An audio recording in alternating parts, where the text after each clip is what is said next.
Sujet passionnant, on va donc discuter ici de l'avenir de la sport tech et des innovations qui vont redéfinir les retransmissions de sport, comment la virtualisation, par exemple, révolutionne la relation au design des infrastructures autour des systèmes hardware traditionnels. On verra comment les entreprises trouvent l'équilibre entre système hybride et 100% cloud, avec des impacts sur les coûts évidemment, mais aussi sur l'évolutivité des systèmes. J'aurais pas dû mettre ce mot dans mon texte. La flexibilité, le tout en conservant évidemment une faible latence, toujours critique pour le sport en direct. Et puis on verra aussi, et je sais que vous attendiez ce mot magique, comment l'IA fait émerger de nouvelles opportunités, mais aussi de nouveaux challenges.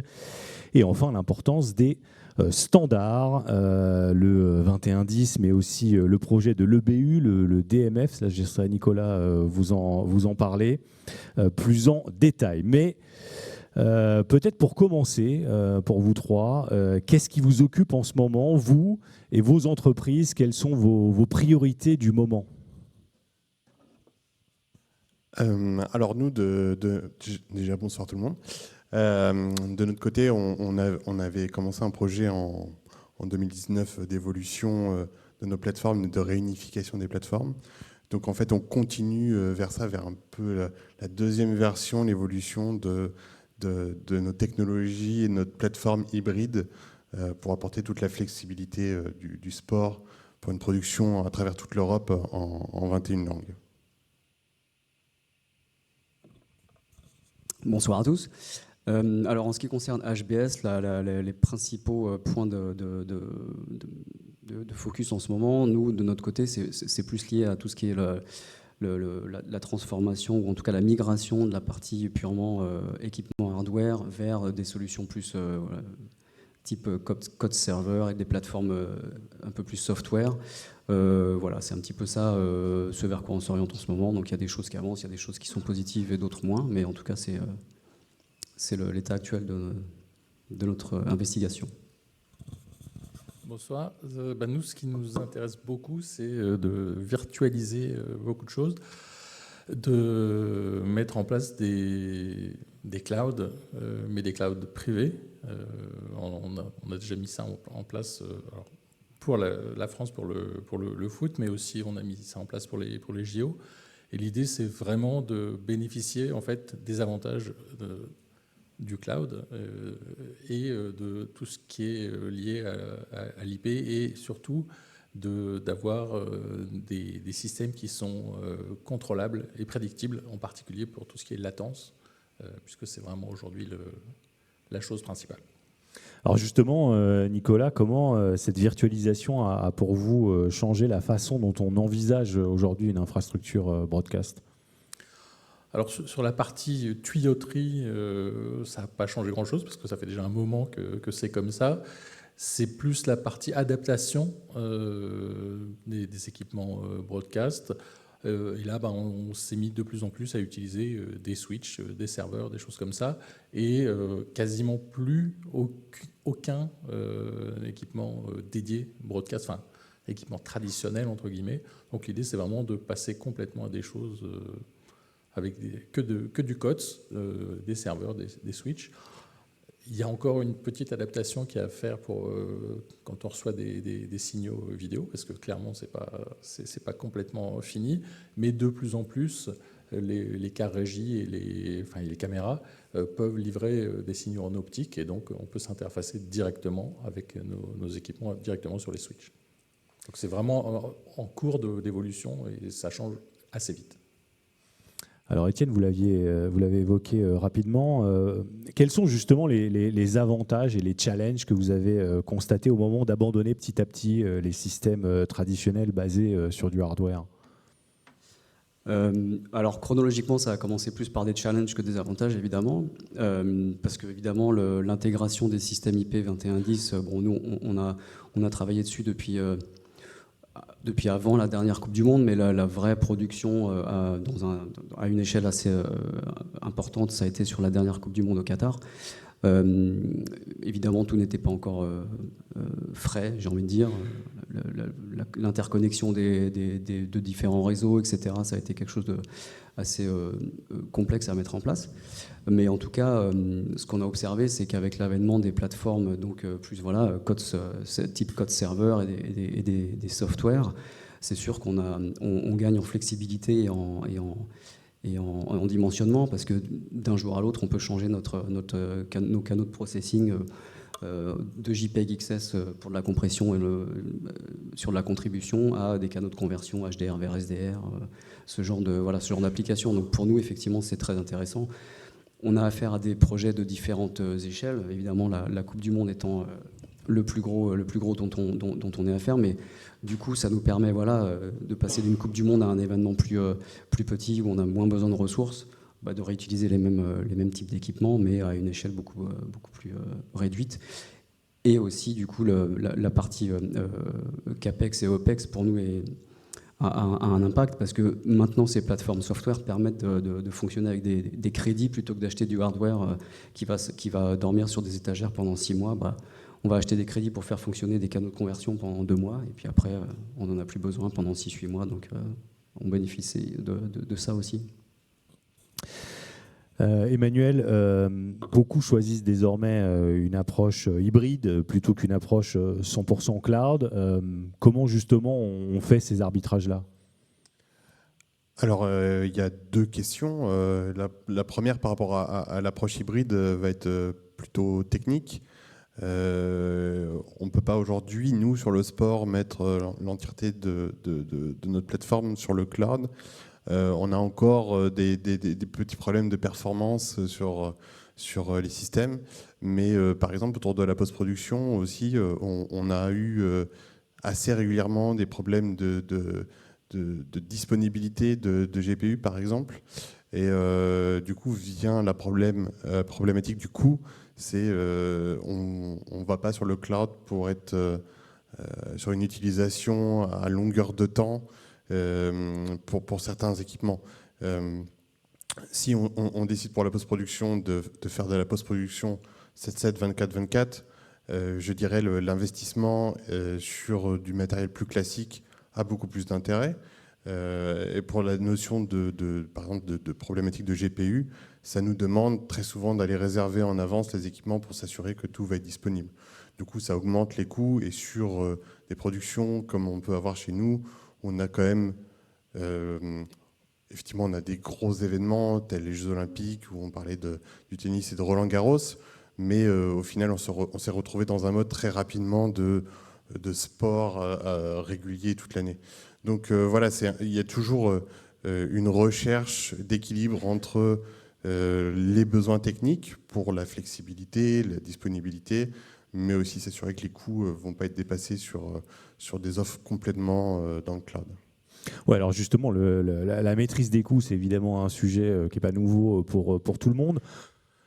J'ai envie de vous demander comment on réconcilie tout ça, la grande flexibilité, la possibilité d'être donc super agile, de maîtriser les coûts tout en changeant beaucoup de choses et en amenant de l'innovation. Je sais que c'est une question difficile, mais qui veut s'y coller ? Nicolas ? Ce que je peux dire, alors évidemment avec une étiquette telco, mais je pense que c'est important, il ne faut pas avoir peur d'utiliser des gros tuyaux. Il y a depuis longtemps une vision dans le monde du broadcast d'essayer de réduire la taille des contenus, parce que sinon ça va coûter trop cher, etc.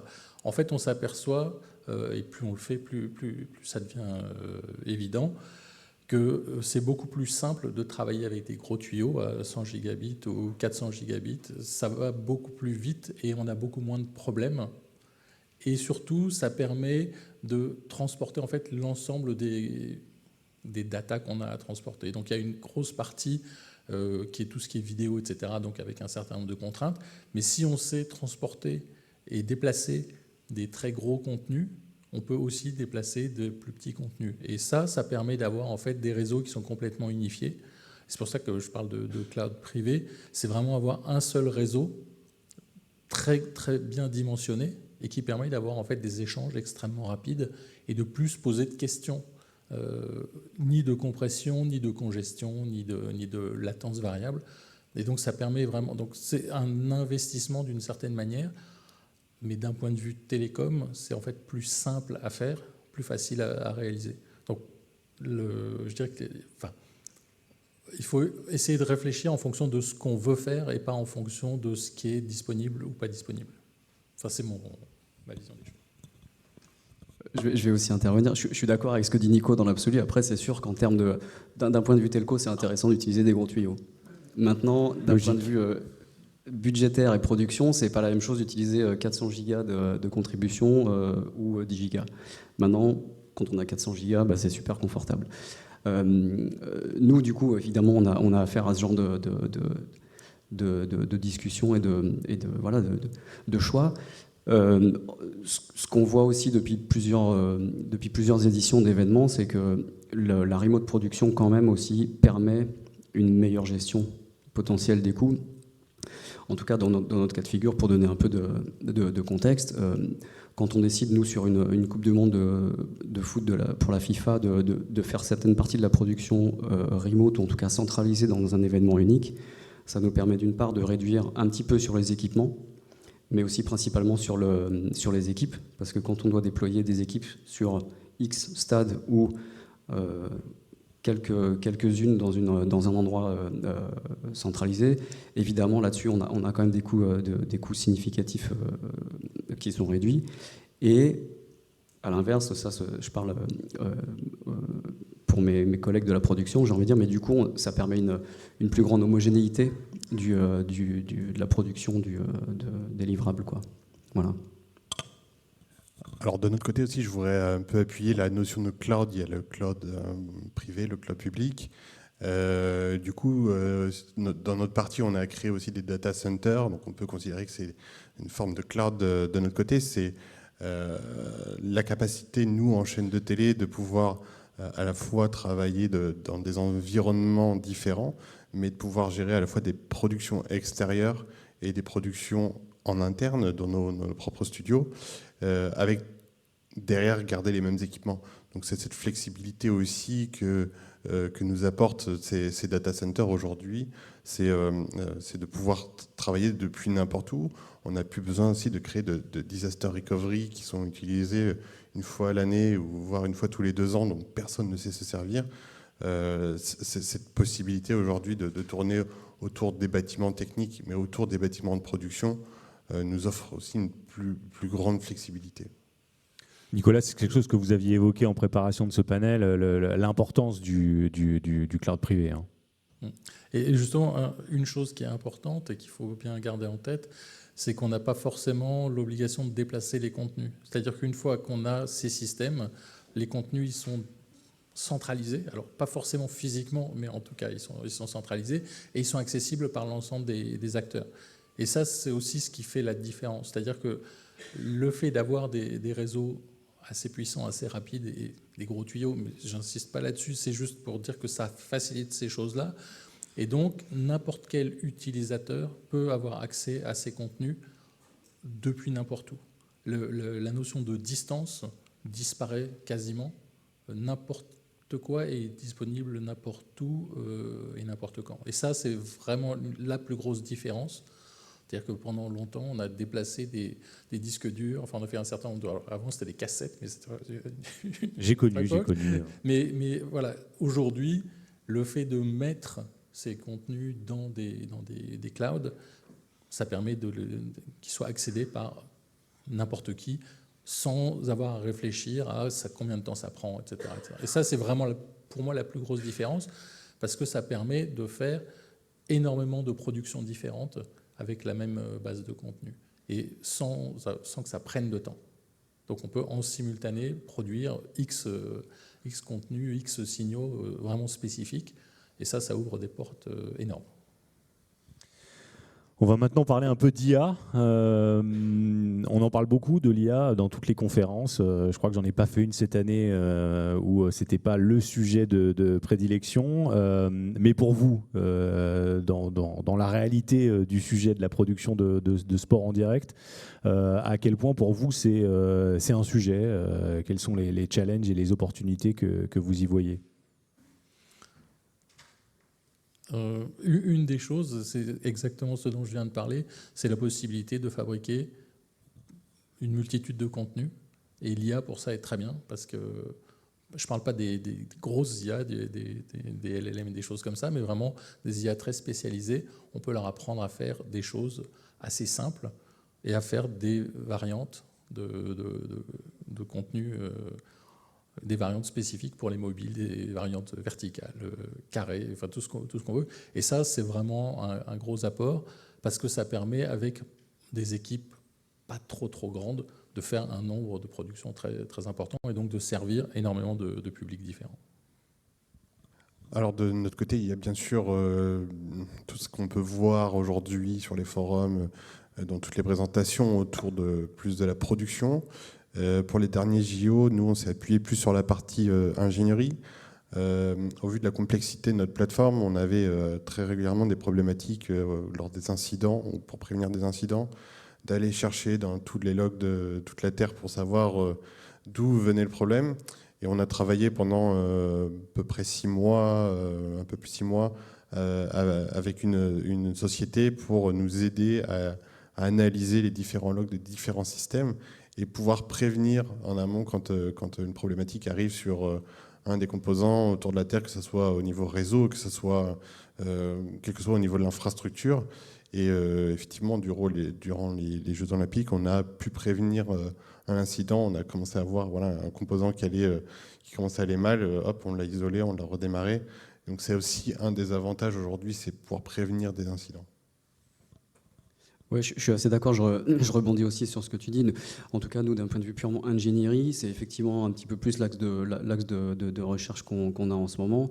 Mais ça inclut aussi même éventuellement la configuration des équipements en amont. C'est-à-dire que générer une base de données avec des paramètres de configuration et pouvoir avoir des agents IA qui vont se connecter aux équipements, poussent des configs dedans, vérifient le statut des ports quand on parle de switch, s'assurer que les flows sont bien, transitent bien dans les bonnes directions. Donc voilà, c'est cet axe-là aujourd'hui qu'on utilise d'un point de vue purement ingénierie. Après, effectivement, il y a quelques axes au niveau production et production de contenus éditoriaux qui sont envisagés aujourd'hui. De notre côté, nous, c'est pas encore fondamentalement intégré dans la production, mais il y a des choses très intéressantes qui commencent à être accessibles. Ouais. Alors, il y a quelque chose qui a été évoqué, notamment par vous, Emmanuel. On a, avec toutes ces évolutions technologiques, de plus en plus de fragmentation des systèmes, et le moyen de résoudre ce problème, c'est la standardisation. Vous avez évoqué plusieurs standards lorsqu'on préparait ce panel. À quel point c'est un sujet clé pour vous et pour l'avenir de ce que vous faites?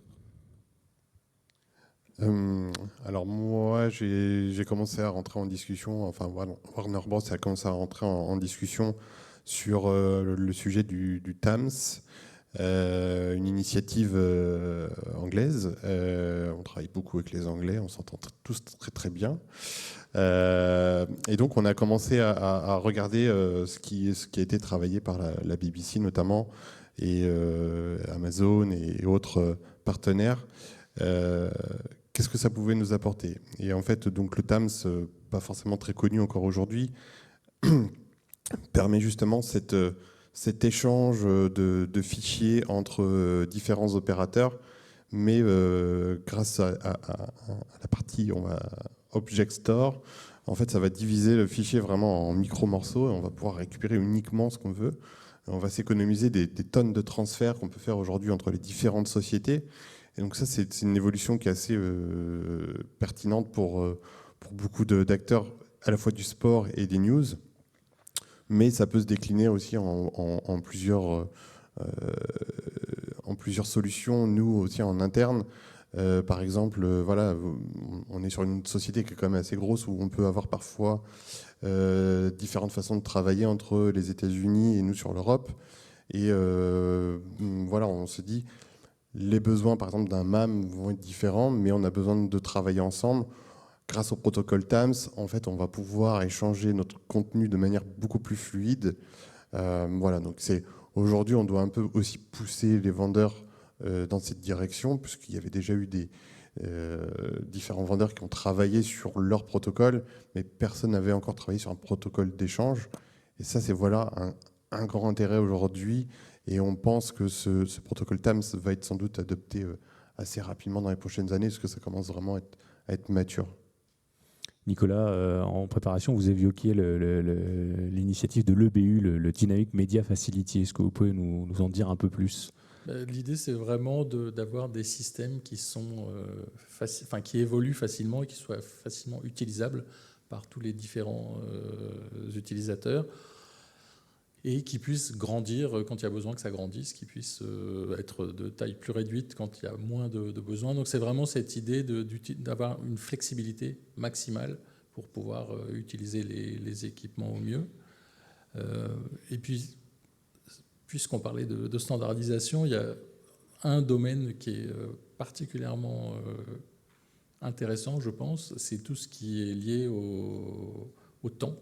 Je pense que PTP est un acronyme que tout le monde connaît bien. Il faut savoir que PTP, il y a 2 PTP. Il y a un PTP pour le broadcast et un PTP pour les télécoms. Ce ne sont pas les mêmes, étonnamment. Mais voilà. Donc, et ça, c'est vraiment ce qui fait en fait j'allais dire la base de tout.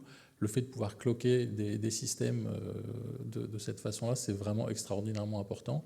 C'est souvent un peu sous-estimé parce que c'est un peu un truc de geek et personne n'est vraiment très intéressé par la métrologie, mais c'est vraiment les fondamentaux qui permettent d'avoir des réseaux et qui permettent de faire en fait toutes les activités, de gérer en fait toutes les couches qui viennent au-dessus. Donc c'est vraiment quelque chose d'extrêmement central et je pense que ce serait une bonne chose que tout le monde se penche un tout petit peu plus vers ce domaine-là pour regarder, parce que ça permet en fait de faire après tout le reste.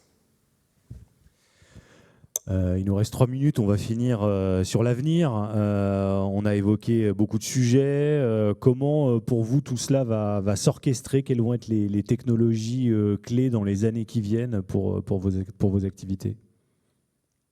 Vaste sujet, je sais. Ouais, c'est pas simple. J'ai envie de dire, il y a des nouvelles idées, des nouvelles inventions autour de l'intelligence artificielle à peu près toutes les semaines. Bien compliqué de dire ce qui va arriver demain. Forcément, on parlait d'être dans le cloud, c'est la première chose, je pense, c'est d'avoir son contenu dans le cloud pour être en capacité d'utiliser derrière tous ces services d'intelligence artificielle sur cette flexibilité. Voilà, nous c'est vraiment s'engager sur ça et avoir une infrastructure la plus flexible possible. Donc c'est continuer dans cette voie-là, et sans oublier toute la partie sécurité, parce que plus on pousse dans le cloud, et plus aussi on est exposé à des problématiques de sécurité. Donc voilà, c'est un peu le trio, j'ai envie de dire, intelligence artificielle, sécurité et flexibilité dans le cloud. Étienne ? Oui, c'est vrai que c'est quand même une question pas forcément évidente à répondre, mais en tout cas... je finis par la plus dure. Hein, oui, non, mais c'est intéressant. Mais de toute façon, évidemment, moi, ce que je vois à mon niveau, c'est de toute façon, même depuis quelques années, ça a commencé, mais donc la réduction massive du dimensionnement des équipements, déjà. On s'éloigne de plus en plus de ce qu'on connaissait du broadcast, même ne serait-ce que des choses simples comme les connexions. Je veux dire, un XLR, une BNC, c'est des choses qui sont verrouillables, qui étaient dédiées au broadcast, etc. Bon, maintenant, on a affaire à des RJ45 qui peuvent se débrancher bien plus facilement. Bon, voilà, c'est la tournure que ça prend. Mais du coup, par rapport aussi à tout ce qu'on vient de dire, c'est qu'on est, de mon point de vue, encore plus dépendant de la connectivité qu'on l'était avant.